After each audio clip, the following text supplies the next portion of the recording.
Hi everybody, thank you so much for connecting with me today. I do appreciate you giving me a few minutes of your day.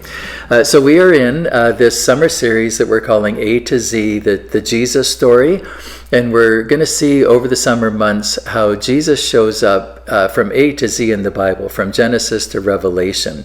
And today we're talking about the very, very beginning, Genesis 1:1. So in the beginning, God created 5 words. Are there 5 words that have created so much controversy, so much debate among us humans for the past 160 years, over 160 years. It was in 1859 that Charles Darwin published his theory on evolution.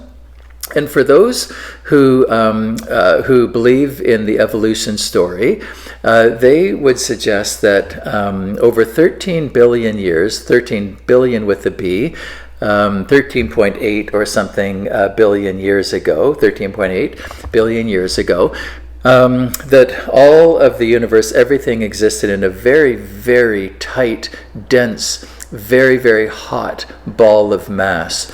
And then about 13.8 billion years ago, that ball of mass exploded, what we call the Big Bang Theory, and all of the stars and planets, everything scattered out from that point, a long, long, long time ago. And then about 4 billion years ago, the Earth came to be. And roughly 3.5 billion years ago, a very, very primitive life form just kind of came to be, just randomly came to be.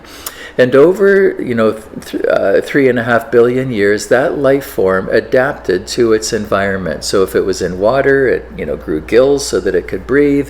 If it was on land, it grew legs so that it could walk. And it adapted to its environment.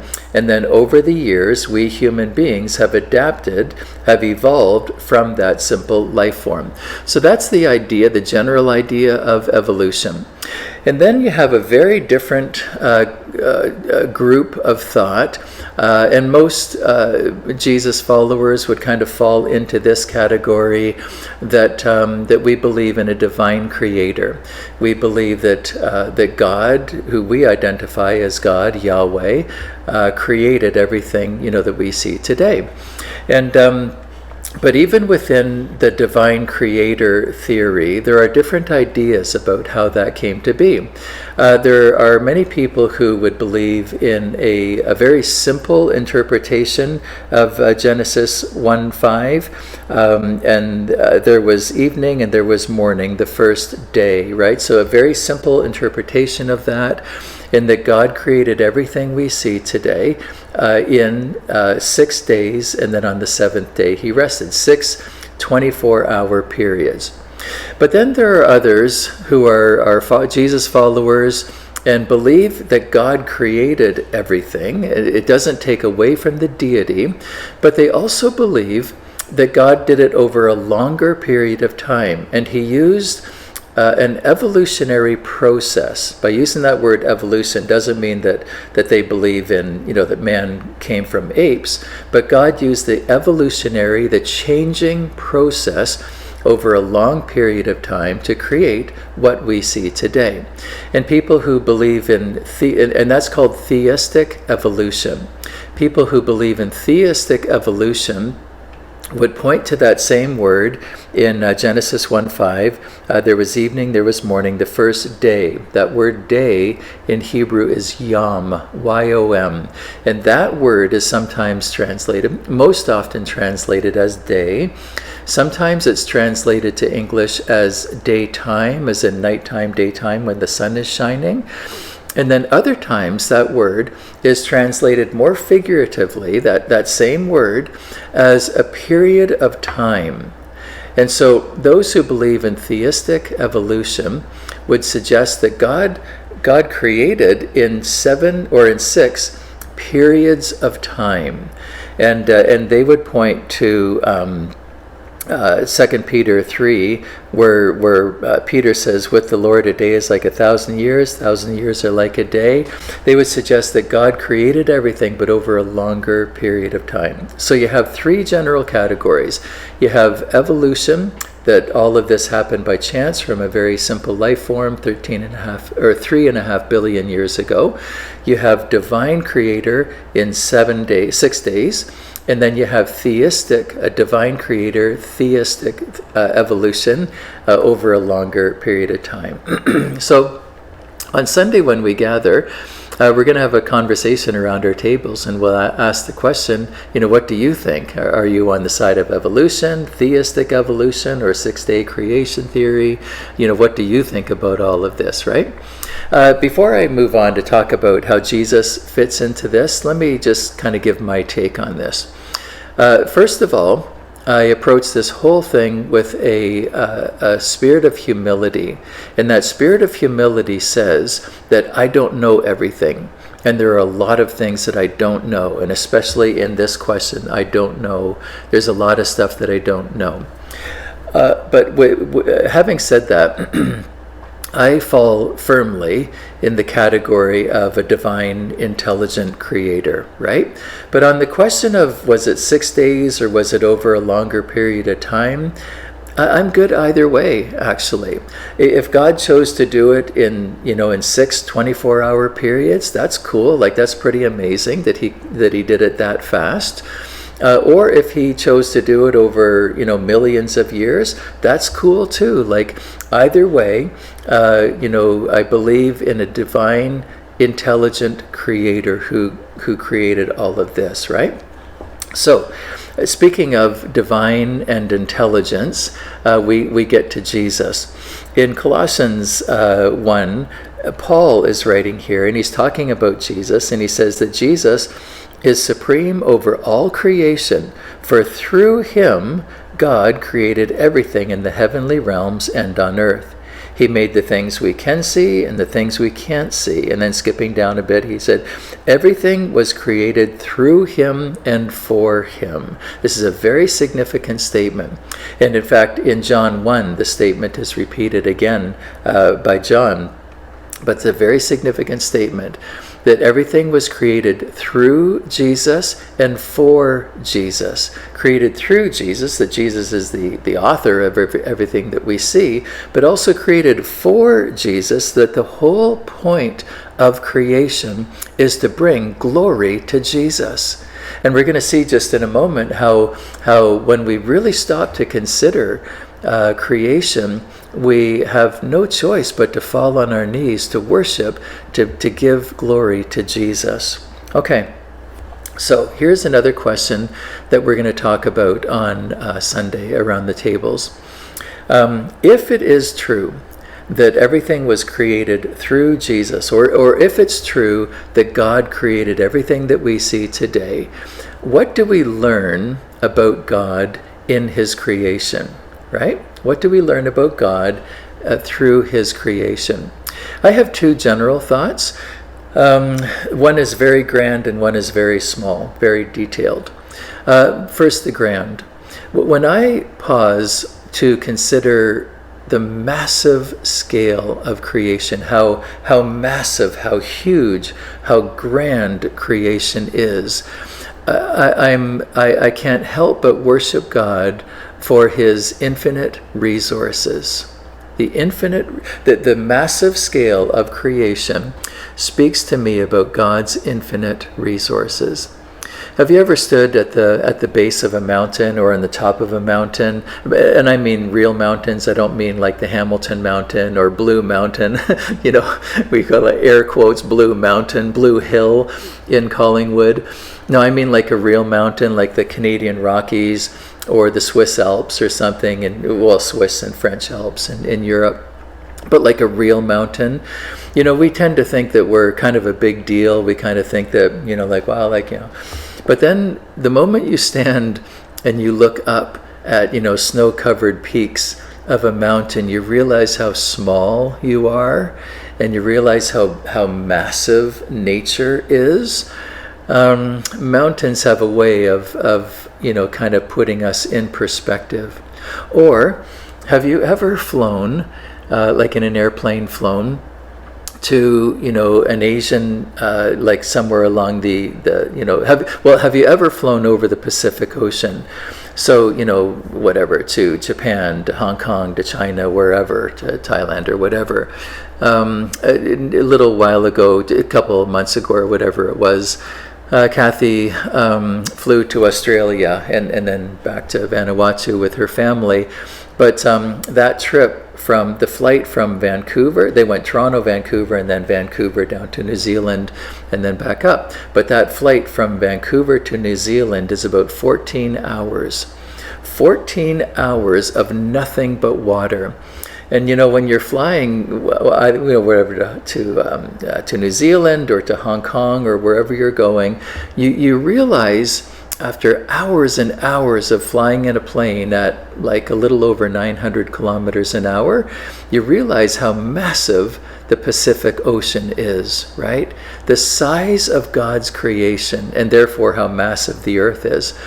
The size of God's creation just helps us understand how small we are.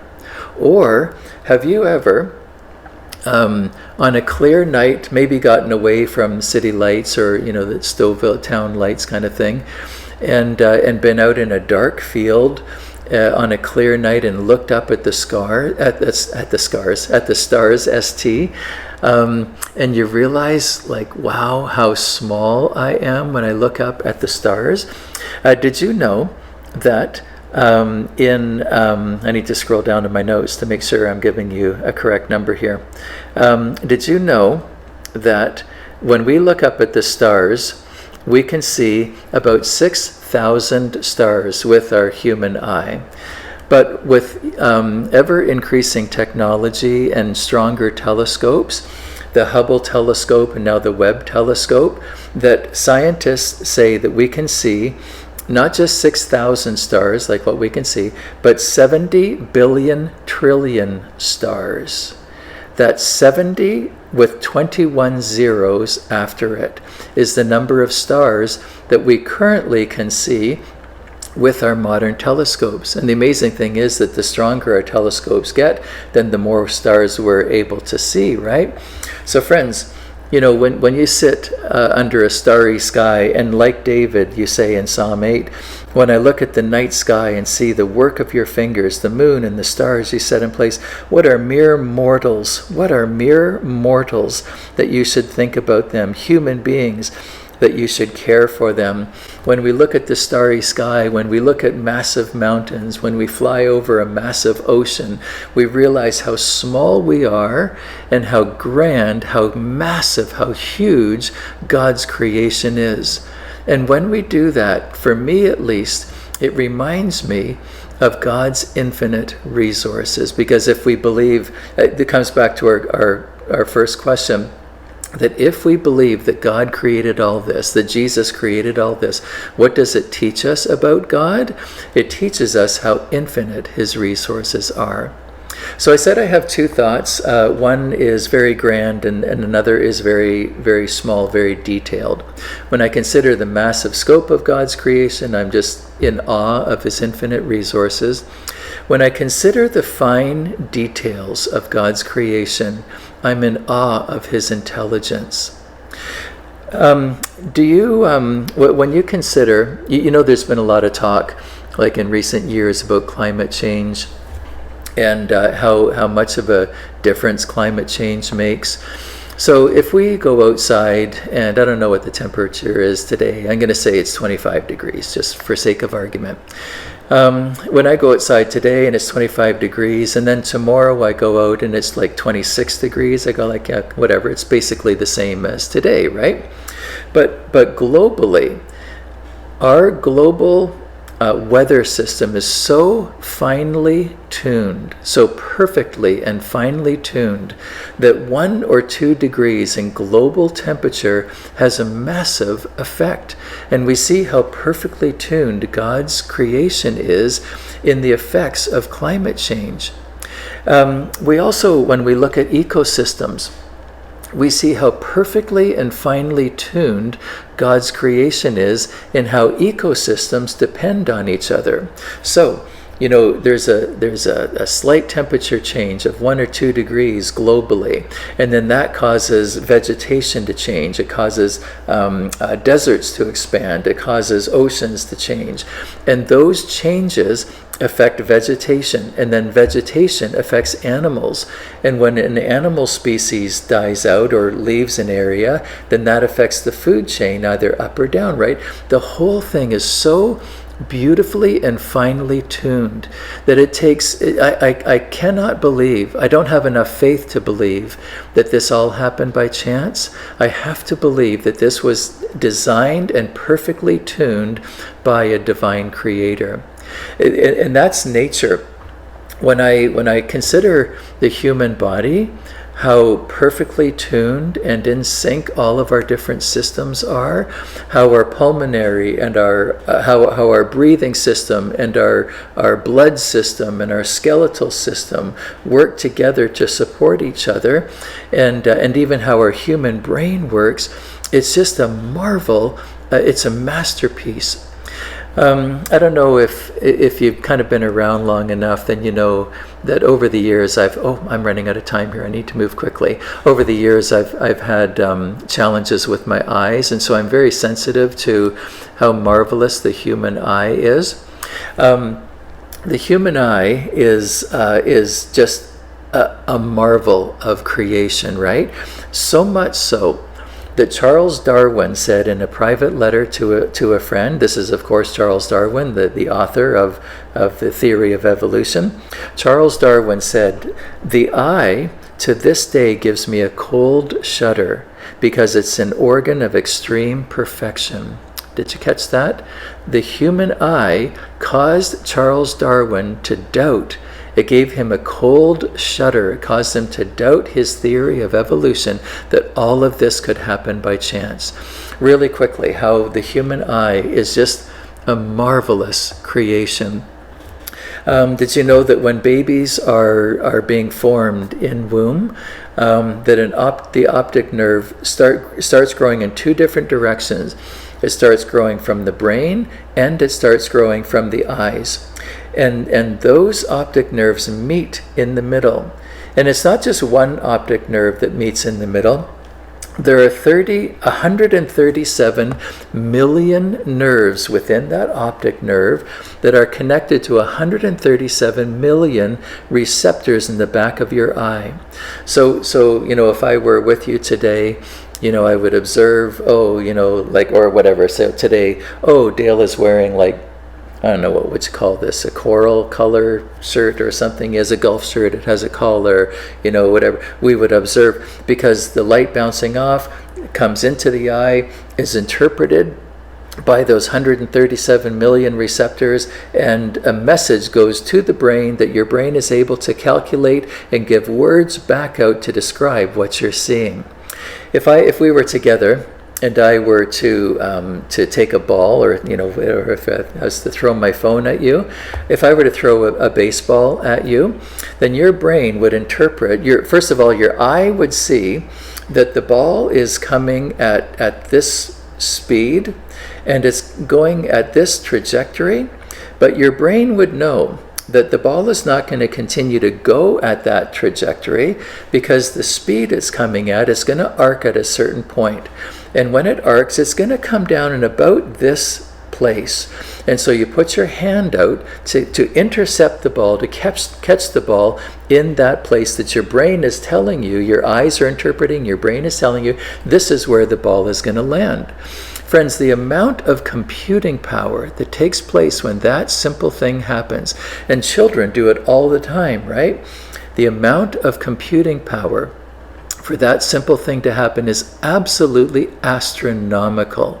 Friends, I do not have the faith to believe that all of this happened by chance.